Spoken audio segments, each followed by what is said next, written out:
زندیق سے ایک اقتباس۔ ثناء اللہ کا ذہن ایک سمت غیب کی طرف کھل رہا تھا۔ وہ اپنے آس پاس عجیب روشنی محسوس کر رہا تھا، روشنی جو عدم سے مارز وجود میں آئی اور عدم ہی اس کی تلاش ہے۔ وہ ٹہلتا رہا، دیر تک سوچتا رہا، اور سوچتے سوچتے اس کی آنکھ لگ گئی۔ ایک عرصے سے وہ خوابوں سے محروم تھا۔ آج جب اس کی آنکھ لگی تو عجب عہد انتشار میں کھلی، ایک ایسا عہد جس میں زمین، آسمان، سمندروں، پہاڑوں، جنگلوں، صحراؤں، دلدلوں، جھیلوں، آبادیوں، ویرانوں، کھیتوں، ندیوں، پیڑوں، پودوں، حد نظر ہر جا، ہر شے، آدمی، جانور، کیڑے مکوڑے، چرند پرند، حتیٰ کہ خوردبینی دنیاؤں میں وائرس اور بیکٹیریا بھی مصروف قتال اور حالت جنگ و جدل تھے۔ ممالک ملکوں کے خلاف، مذاہب مذہبوں کے خلاف، مسالک مسلکوں کے خلاف، جماعتیں جماعتوں کے خلاف، مسلمان ہندوؤں کے خلاف، ہندو مسلمانوں کے خلاف، یہودی عیسائیوں اور مسلمانوں کے خلاف، عیسائی یہودیوں اور مسلمانوں کے خلاف، مسلمان عیسائیوں اور یہودیوں کے خلاف، یورپ افریقہ اور ایشیا کے خلاف، افریقہ مشرق وسطیٰ کے خلاف، مشرق وسطیٰ یورپ کے خلاف، جاپان چین کے خلاف، چین تائیوان کے خلاف، ساؤتھ کوریا شمالی کوریا کے خلاف، ہندوستان پاکستان کے خلاف، پاکستان افغانستان کے خلاف، بنگلہ دیش میانمار کے خلاف، ہندوستان بنگلہ دیش اور پاکستان کے خلاف، چین اور پاکستان ہندوستان کے خلاف، ایران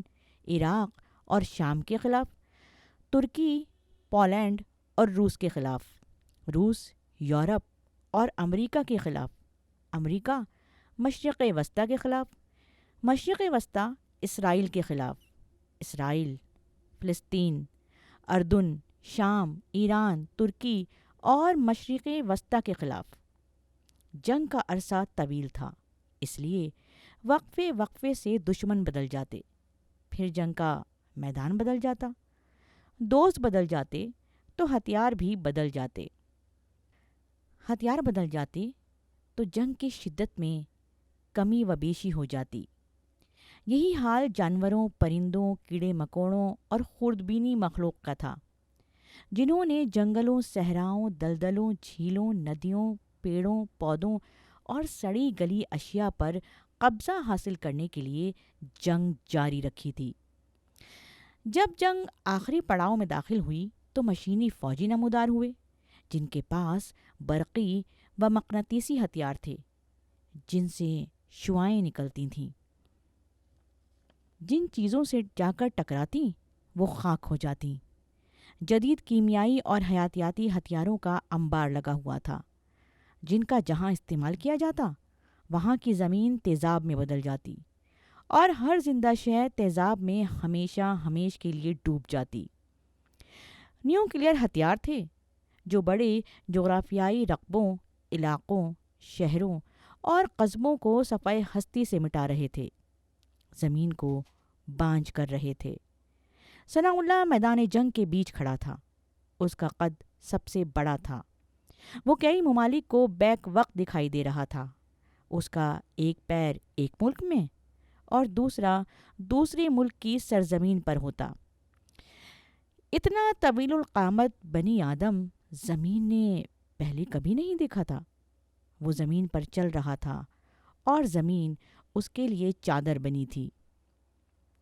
اس پر ہر سمت سے حملہ ہو رہا تھا، میزائل چلائے جا رہے تھے، کیمیائی، حیاتیاتی اور نیوکلیئر ہتھیار استعمال کیے جا رہے تھے۔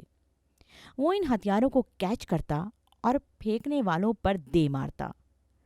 اسے یہ بھی یاد نہیں تھا کہ وہ اس جنگ میں کیوں آیا ہے، وہ کس کے ساتھ ہے، وہ کس کا دشمن ہے، وہ کون لوگ ہیں، کون ممالک ہیں جو اس کی آمد پر خوش ہیں، کون ہیں جو اس کی آمد کو قیامت کی نشانی تصور کر رہے ہیں، وہ کون ہیں جن کی مذہبی کتابوں اور جن کے عرفان نے اس کی آمد کی نوید سنا رکھی ہے؟ وہ کون سی قومیں ہیں جن کے صحائف نے اس کی آمد کو بدشگون قرار دے رکھا ہے؟ اسے کچھ بھی یاد نہیں تھا، اسی لیے وہ بدحواسی میں یہاں وہاں بھاگ رہا تھا۔ وہ بھاگتا ہوا ترکی کے ایک شہر پہنچا جو اب کھنڈر میں بدل چکا تھا۔ وہ ایک غار میں داخل ہوا۔ وہ چلتا رہا یہاں تک کہ کئی سال گزر گئے۔ اب وہ غار کے آخری سرے پر تھا، لیکن وہ یہ دیکھ کر حیران تھا کہ وہاں ایک چراغ روشن ہے۔ وہ خود ایک سانپ میں بدل چکا تھا۔ چراغ کے نیچے ایک صندوق ہے جس پر ایک بازنطنی زبان میں لکھا ہوا تھا اصحاب الرقیم۔ مدھم روشنی میں سانپ آگے بڑھا تو اس نے محسوس کیا کہ فرش پر 7 لوگ سو رہے ہیں۔ ان کی نیند کچی تھی۔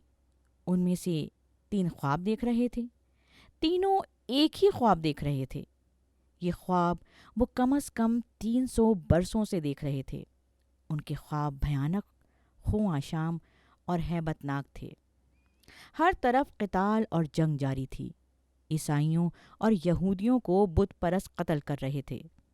ریاست اپنے مذہب یعنی مذہب بت پرستی کو جبراً تھوپنے کے لیے رعایا پر ظلم کر رہی تھی۔ بت پرستی پر آمادہ نہ ہونے والے یہودیوں اور عیسائیوں کو کھولتے تیل میں پھینکا جا رہا تھا۔ ماؤں اور بہنوں کے سامنے بھائیوں کی زبانوں کو کاٹا جا رہا تھا۔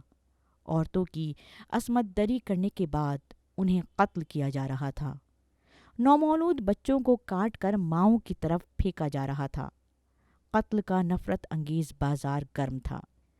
غالباً 1,33,000 لوگوں کا قتل صرف اس لیے ہوا کہ ان کا مذہب ریاست یا حکمرانوں کے مذہب سے الگ تھا۔ خواب کے آخری حصے میں ان تینوں نے بیک وقت یہ آواز سنی، باسن شدیدن باسن شدیدن۔ سانپ جانتا تھا کہ اس کا کیا مطلب ہے۔